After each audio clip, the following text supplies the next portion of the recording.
खरं म्हटलं तर या मंदिराची जी स्थापना झाली आहे त्यांचा पूर्वीचा इतिहास असा होता की जेव्हा श्रीकृष्ण अवतार संपत आला होता तेव्हा भगवान श्रीकृष्णाने सगळे 33 कोटी देवांना एकत्र केलं आणि एकत्र करत असताना त्यांनी म्हटलं की आता माझा अवतार कार्य संपतंय, पण यदा यदाय धर्मस्य ग्लानी, ज्या ज्या वेळेला धर्मावर ग्लानी येते त्या त्या वेळेला परमेश्वराला अवतार घ्यावा लागतो. आता कोण अवतीर्ण होणार? जे जे काही ऋषीमुनी हिमालयामध्ये होते सगळ्यांना बोलवलं आणि त्यांना सांगितलं की तुम्हाला अवतार धारण करायला लागेल. माझा हा द्वापार युग, त्रेतायुगामध्ये राम, द्वापार युगामध्ये श्रीकृष्ण, आणि आता तुम्हाला अवतीर्ण व्हावं लागेल. ते 10 ऋषीमुनी जे 9 झाले त्यांचं दत्तगुरु ते गुरु, आणि 9 जे झाले ते 9 नारायण, त्याच्यापैकी काणिपनाथ. हे काणिपनाथ हे त्यांचे शिष्य आहेत बरं का, हे त्यांचे शिष्य आहेत. आणि मग हा जो विभाग आहे छत्रपती शिवाजी महाराजांच्या पदस्पर्शाने पुनीत झालेला किल्ला माऊली त्याची साक्ष आहे. या किल्ले माऊलीमध्ये अगदी शेकडो वर्षापूर्वी, त्याच्याही पेक्षा जास्त 500 वर्षापूर्वी पण म्हटलं तरी ते वावगं ठरणार नाहीये, घनदाट जंगल होतं. अनेक श्वापद, ईश्वर, पक्षी असे कितीतरी होते. आणि त्या अरण्यामध्ये त्यावेळेचे हे नाथांच्या जेव्हा या सावळ्या इथे निर्माण झाल्या, आता काणिपनाथाची जे मुख्य मंदिर आहे, जे समाधी मंदिर आहे ते मडीला आहे, ते मडीमध्ये आहे. आणि इथे त्यांची छाया उमटली, इथे त्यांचं वास्तव्य एक प्रकारचं निर्माण झालं. जसं आपण बघतो श्रीकृष्ण त्या मंदिरामध्ये पण असेल, त्या राधेकडे पण असेल, गवळ्यांच्या बरोबर पण असेल, तशी ही अवस्था झाली. आणि ते तिथे प्रगट झाले, हजरतनाथ इथे प्रगट झाले. आणि इथे प्रगट होत असताना जी मंडळी खऱ्या अर्थानं आपल्याला त्यावेळेला सरपणाला जाते, सरपण लाकडा फाट्याला आपण सरपण शब्द वापरतोय, ती तिकडे गेल्याच्या नंतर ही नाथ मंडळी त्यावेळेला त्यांना तिकडे भेटली, भगवी वस्त्र परिधान केलेली, काही हातात काय नाही, एक कमांडोळ हातात असेल. आणि अशा अवस्थेमध्ये आपले जे काही पूर्वज होते त्यांनी त्यांना आग्रह केला. आणि आग्रह केल्याच्या नंतर त्यांनी सांगितलं की आमच्या गावात या.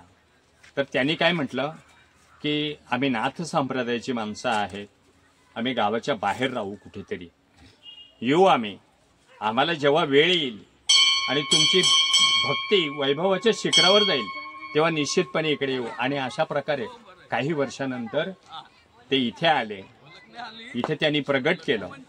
इथे ही अगदी संजीवनी समाधी सोहळा झाला. 21 दिवसापर्यंत दूध वरती येत होतं, म्हणजे ते संजीवनी झाली. आणि त्याच्यानंतर तो खऱ्या अर्थानं या ठिकाणी उत्सव सुरू झाला.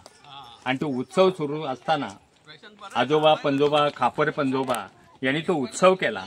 आणि तो दिवस होता तिथीप्रमाणे रंगपंचमीचा. आणि रंगपंचमीच्या दिवशी त्यावेळेच्या कार्यक्रमानुसार रामलीला, इतर काय भारुड, अशा प्रकारचे काही कार्यक्रम ठेवले. आणि ते कार्यक्रम बऱ्याच दिवस चालले. आणि त्या कार्यक्रमाला कुठेतरी भविष्यामध्ये गणगवळण वगैरे याला, ह्या नाथांच्या पवित्र मंदिराला, ह्या कार्याला कुठेतरी गाळबोट लागू नये. आणि म्हणून त्यावेळेला आपल्या गावामध्ये वाशिंदजवळच्या शेरे गावातून एक शिक्षक इथे आले, ते विदे गुरुजी, दत्ता विदे गुरुजी. त्यांनी सगळ्या ग्रामस्थांना एकत्र केलं आणि त्यांनी सांगितलं आपण एक काम करूया, आपण आपल्यातलीच जिवंत कला या ठिकाणी उभी करू आपण. आणि देशाला स्वतंत्र मिळालं 1947 साली. आणि खेडेगाव हे पहिलं नाटक स्वर्गीय स्वानंद सुखनिवासी दत्ता विदे गुरुजींनी ते नाटक पहिलं हे आपल्या आतमध्ये जो स्टेज होता तिथे ते या भूमीवर आणलं. त्या गोष्टीला बरोबर आज 86 वर्ष होत आहेत.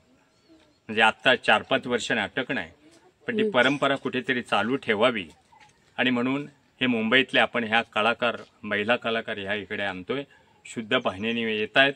इथे हे जवळजवळ आपलं 75वा अमृत महोत्सव झाल्यानंतर पण 2 वर्ष नाटक झालं आणि 75 न 2 77 वर्षामध्ये कुठल्याही इतकी जिवंत भूमी, इतका मोठा हसरतनाथांचा, काणिपनाथांचा, माहीमनाथांचा हा सगळा आशीर्वाद असल्यामुळं इथं कुठल्याही प्रकारचं गालबोट आतापर्यंत लागलं नाही.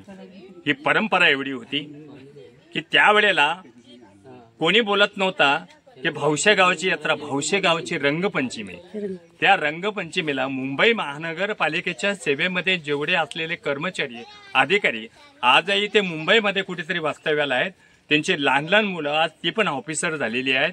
ते सुद्धा अजून गोष्ट काढतायत की महाराज तुमच्याकडे रंगपंचमीचा कार्यक्रम अजून परत सुरू आहे का? म्हटलं तो चालूच राहणार आहे, तुमचा आमचा सगळ्यांचा चंद्र सूर्य असेपर्यंत. त्यावेळेला कुठल्याही प्रकारची वाहतुकीची व्यवस्था नव्हती, सायकली कोणाकडे नव्हत्या, बैलगाड्या जमतेम असायच्या. त्या अगदी दाभाड, पाछापूर, भिवंडी तालुक्याच्या त्या परिसरातून, वाड्याच्या त्या परिसरातून तो खरचटलेला रस्ता असायचा. डोंगर माथ्यावरचा तो रस्ता, असा रस्ता नव्हता. त्या रस्त्यातून हे आता त्या पाईपलाईनीला, इंग्रजांनी घातलेल्या पाईपलाईनीला जर आपण नजर टाकली असती तर पूर्णपणे अगदी या तानसापासून तर अगदी त्या पाछापूर, त्यांच्याही पुढे किरवळी पाईपलाईन परत हा रस्ता अगदी 8 ते 9 वाजेपर्यंत हा सारखा सुरू असायचा. आणि त्यावेळेला कुठल्याही प्रकारचं वाहन नसल्या कारणानं त्यांचा मुक्कामच इकडे रात्रभर असायचं. याचं एकमेव कारण, आणि त्या पद्धतीने विधे गुरुजींनी एक एक पात्राला 300 ओळीचं भाषण दिलं होतं. तो नाटक सगळा पालखी सोहळा झाल्यानंतर इथे खापरेंची एक बंदूक होती, ते कैलासवासी शंकर खापरे इथून त्या बंदुकीचा आवाज करायचे. हे ताई तिथं भरणीला टाकले, यांचं काम झालं का, त्यांचं काम झालं का तो स्टेज तिकडे असायचा. मग त्यांना बंदुकीची एक सलामी द्यायची, नाथांना एक सलामी द्यायची आणि त्याच्यानंतर तो नाटक सुरू व्हायचा. तो नाटक जवळजवळ 12:30 पर्यंत सुरू व्हायचा. लोक झोपत नसायची आणि त्यावेळेला सगळ्या महिला या पूर्णपणे पालखीचा उपवास असायचा. हे पालखीचे जे सेवेकरी सगळे आज तागायत देखील ते पूर्णपणे ताईत भरल्याशिवाय ते जेवत नाहीयेत. ते 2-3 वाजता त्यांचं जेवण सुरू व्हायचं आणि त्याच वेळेला तो नाटक चालू व्हायचा. ते 300 ओळीचं भाषण, ते 3 अंक असायचे. ते इकडे उजाडायचा. एक भानुशाल्यांची इथे एक बस होती, त्या बसमध्ये लोक जेमतेम शहापूरपर्यंत जायचं. हा सगळा एवढा इतिहास आपल्याला या भावशे गावाला वैभवाच्या शिखरावर घेऊन गेला. याचं एकमेव कारण जर असेल तर जुन्या लोकांची एकजूट, कुठल्याही प्रकारचा भेदभाव नव्हता. आजही भेदभाव आपल्या गावामध्ये नाहीये. त्यावेळेला कमी पैशामध्ये, पैसाच नव्हता पण मजा मात्र खूप होती. आता तुमच्या आमच्याकडे अगदी खिशामध्ये आपण सहज गेलो, इथे फिरायला गेलो तर 2-5 हजार रुपये खिशामध्ये असतात. ही परिस्थिती, आर्थिक परिस्थिती प्रत्येकाची सबलता आहे. मजुरापासून तर अगदी मोठ्या शेतकऱ्यापर्यंत, नोकरदारापासून तर अगदी चाकरदारापर्यंत सगळ्यांकडे आज पैसा हवा तेवढा आहे. गरजा वाढलेल्या आहेत. पण मात्र हा कार्यक्रम तो त्या वेळेपासून जो सुरू झालाय तो आज तागायत इथे चालू राहणार. आता ही मंदिरं उभारली, हे मंदिरं सगळी गळकी होती कुणी ना कोणीतरी, कारण त्या जुन्या लोकांनी या गावाला विशिष्ट प्रकारच्या उंचीवर नेऊन ठेवलंय. एवढी त्यांचं ऐक्य होतं, एवढी त्यांची भावना होती आणि म्हणून ही मंदिरं आज होत आहेत. ते त्यांचे उपकार आहेत. त्याच्यात लडकू पाटील असतील, बहिरू वारले असतील, शंकर पाटील असतील, आत्माराम तुकाराम असतील, लहू मेस्त्री असतील, गोमा मराडे असतील, कृष्णा पाटील असतील, सीताराम शिवराम असतील, आज बाळू पाटील, वामनदा वगैरे ही सगळी मंडळी, शंकर कापरे, भाऊ कापरे, कितीतरी दत्तू लक्ष्मण, बुधाजी लक्ष्मण, अनेक कितीतरी माणसं अशी होती की त्या माणसांची नावं घ्यायला पण आज आपल्याला तेवढं पुरणार नाहीये. एवढी अतोनात माणसं होती. या गावातला प्रत्येक गावचा मजूर, जो माणूस खडे फोडायला साताऱ्याच्या रस्त्यावर जात होता, कुठेतरी बीडच्या रस्त्यावर जात होता, तो माणूस कुठल्याही परिस्थितीमध्ये एखाद्या घरात लग्न असेल तर तो 2 दिवसाने पुन्हा खडे फोडायला जायचा.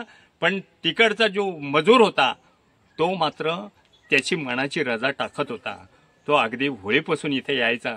रंगपंचमी झाली का तो इकडेच राहायचा. नाही, माझ्या गावाचा उत्सव हा माझा उत्सव आहे, माझ्या गावाचा उत्सव आहे, हा माझा दिमागदार सोहळा आहे. त्या सोहळ्यासाठी आपण या ठिकाणी हजेरी लावली पाहिजे. आणि म्हणून आपल्या या पूर्ण विभागामध्ये आपल्या गावाचं नाव, आपला गाव सुखी संपन्न आहे. बऱ्याच गावामध्ये काय काय वेगवेगळ्या प्रकारचे वाद असतील, आपल्या छोट्या मोठ्या कुरबुरी असतील, पण हे नाथांचं वैभव एवढं आहे की ते एकत्रीकरण करायला त्यांचा आशीर्वाद आपल्या पाठीशी आहे. किल्ले माऊली आहे, त्याचं वर्णन नेहमी करावं लागतंय. हा खऱ्या अर्थानं हा सीताबाईचा संसार आहे बरं का. आपला जो नदीचा काठ आहे ना, राम, सीता, लक्ष्मण, ही सगळी मंडळी, नाथ मंडळी इथून गेलेले आहेत. किंबहुना ज्ञानोबा तुकोबा सुद्धा इथून गेलेले आहेत तिकडे. म्हणजे आज जर बघितलं ते गोदावरीमध्ये कुशावर्तामध्ये स्नान करण्यासाठी ते इकडूनच गेलेले आहेत. बाबांनी आलोकनाथ बाबा इकडे बसलेले आहेत. रमणनाथ बाबांच्या समाधीचं 1735ला इकडे एकीकडे माहुली किल्ला, तिकडे रमणनाथ बाबा, ती भोगावती नगर, भोगावती नदी, आणि एकीकडे प्राचीन काळातली ही सगळी मंदिरं, शंकराचं मंदिर असेल, गणपतीचं मंदिर तिथे उद्भवलेलं आहे. आज आपण जर बघितलं तर आपल्याकडे फक्त गजानन महाराजांचं मंदिर राहिलंय फक्त व्हायचं. विठ्ठल रुक्मिणीचं मंदिर आहे. गावदेवी प्रत्येक गावात वसलेली आहे. हनुमान 5-6 ठिकाणी आहे. विठ्ठल रुक्मिणीची मंदिरं आपल्या विभागात 4 आहेत. माऊली तिकडे कोशिंबऱ्यामध्ये बसलेले आहे. तिकडे नंदिकेश्वर आहेत. आगायला शंकराचं मंदिर आहे. गणपतीचं मंदिर आहे. पांडुरंगाचं मंदिर तिथे एकमेव, तिथून दिंडी निघते. ते नेवरे गावाला पण त्यांनी क्षेत्र तयार केलं. अशा प्रकारे आणि आता गोविंद बाबा, भागवत बाबा, हे सगळे त्यांच्या पुण्याने त्यांनी ज्ञानोबा तुकोबांचा किंवा संतांचा निवृत्तीने दिले माझ्या हाती. म्हणजे गैनी प्रसाद निवृत्ती दातार ज्ञानदेवा सारच उजवले. या नाथांपैकी जे गैनीनाथ होते त्यांनीच हे सगळं केलं.